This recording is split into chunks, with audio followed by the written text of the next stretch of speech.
It was 12 years ago when I worked with the St. Louis Cardinals that we launched the Stand for Stan social media campaign by tweeting images of people posing with a paper doll. At the time, the Cardinals had over 5,000 followers on that new social media platform, Twitter. Our goal was to celebrate Stan Musial, the greatest Cardinal, while also trying to convince President Obama to award Musial the Presidential Medal of Freedom, the highest honor a civilian can receive. It is the American equivalent of being knighted by the Queen. We thought baseball's perfect warrior, baseball's perfect knight, deserved the honor. He was more than a great athlete. Stan was a good man. Stan Musial is a role model you would want your kids to emulate. Stan was, get this is hard for me to wrap my head around. Stan was never thrown out of a baseball game. How about that?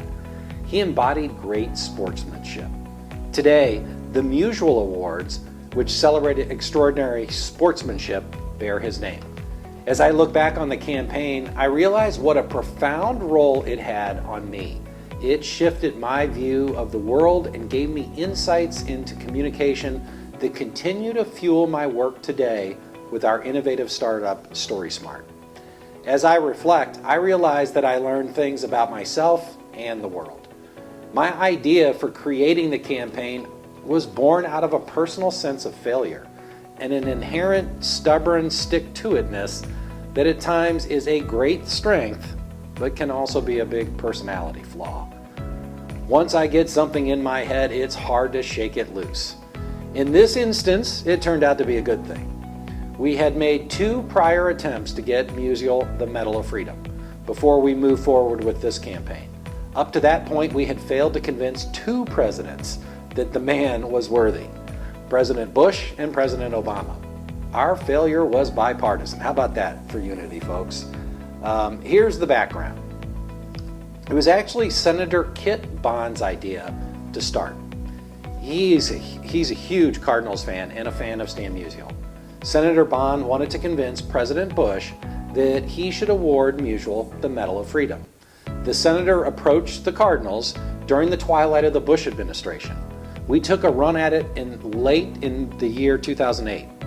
Despite Mr. DeWitt's friendship with the president, we were not able to get it done. In the president's defense, we were pretty late with the request. The bottom line, it was a swing and a miss. After that, after President Obama was sworn in, we took another run at it. While the effort remained behind the scenes from fans, we really upped our game. We hired a professional writer to make a formal case statement, and we asked our regional congressional delegation for help. We pulled out all the stops to convince the White Sox fan in the White House that he should honor the man. We had a behind-the-scenes letter-writing campaign with our players and our manager and our general manager and a variety of other folks that we thought would work. We thought we had actually sealed the deal when we learned that the president would attend the All-Star game in St. Louis. But alas, it was another swing and a miss. I remember feeling like a complete failure the day after the All-Star game. I was exhausted and disappointed. Following the All-Star game in St. Louis in September 2009, I was asked to move into the baseball operations department to begin working with the media relations team. It was a big turning point in my time with the Cardinals and in my career. I was asked to learn the baseball communications and to use my unique skills to freshen our approach to PR, building out essentially our business PR effort that was, to that point, outsourced to Fleshman Hillard. After serving as the team's All-Star Game coordinator, Mo and Bill told me that they thought I might have some talent on the PR side of things that would be a good fit. Social media was a relatively new thing then. I didn't come from the sports information world like my new colleagues. Given my background in political campaigns and community work, I looked at things differently. To that end, I tried to focus my attention on new things that we could add to the good work that the group was already doing. A lot was going on in my world in 2010. I lost my mother to cancer, my diabetic wife got pregnant with my son, I lost 110 pounds, and I had a new job to do. After a friend asked me to take a photo of a flat Stanley paper doll at the ballpark for his kid, I got this crazy idea for a campaign to engage our fans. I asked my friend, the gifted Post-Dispatch cartoonist Dan Martin to create this guy, Flat Stan the Man. His compensation was lunch at Pappy's, the best barbecue spot in St. Louis. Yep, we're pulling out all the stops. We secured permission from Stan's business manager, Dick Zitzman, and then we actually reached out to Dale Hubert, the Canadian educator who created Flat Stanley. I wanted to make sure that we dotted all the I's and crossed all the T's.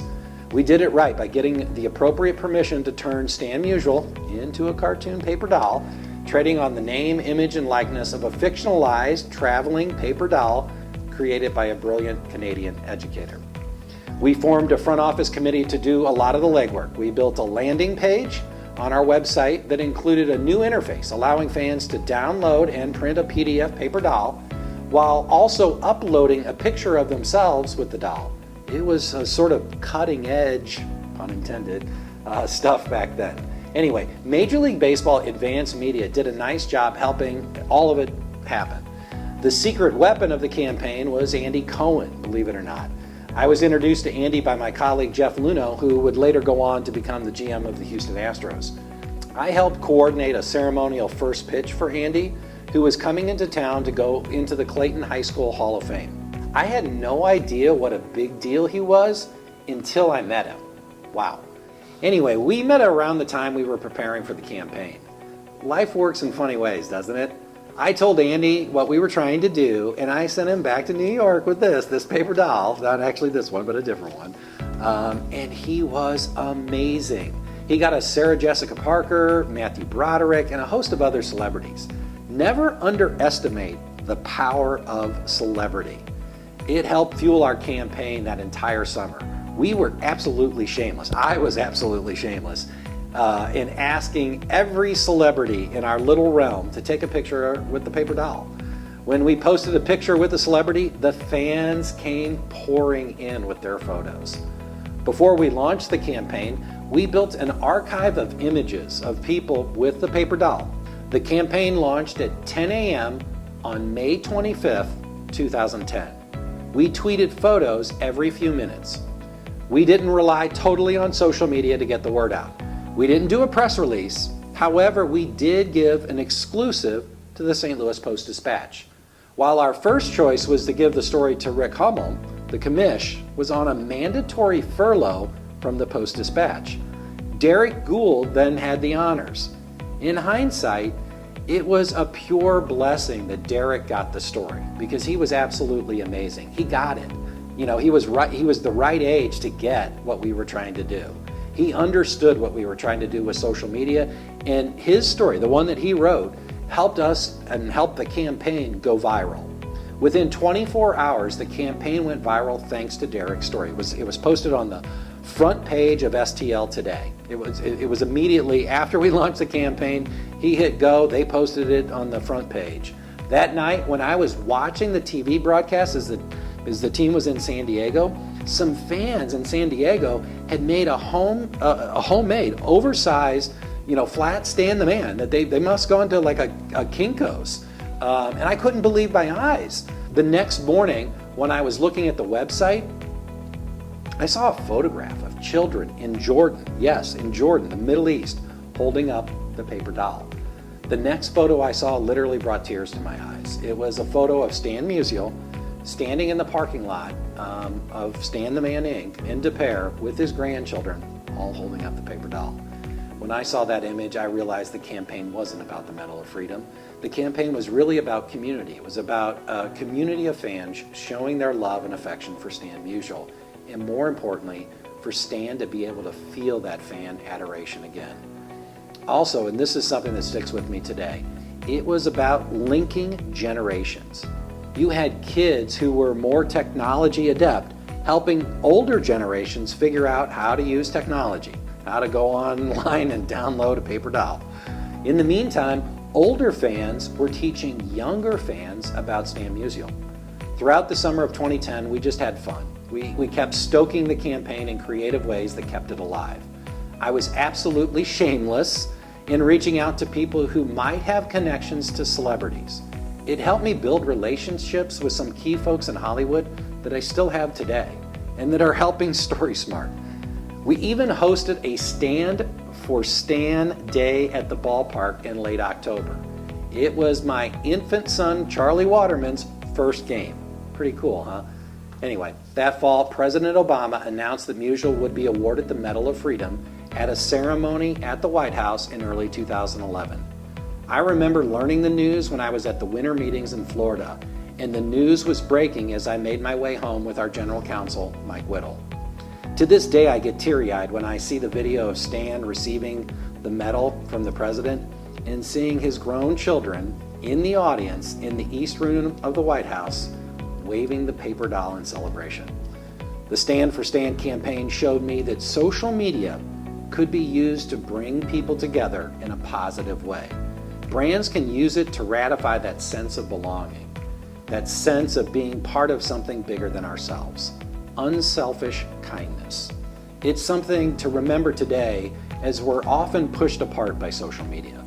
As we witness constant manipulation of social media to feed political division and attack one another, it's nice to take a moment and reflect and realize that we stood together to do something nice for a man who deserved it. I'm grateful that many people around the world took a stand for Stan.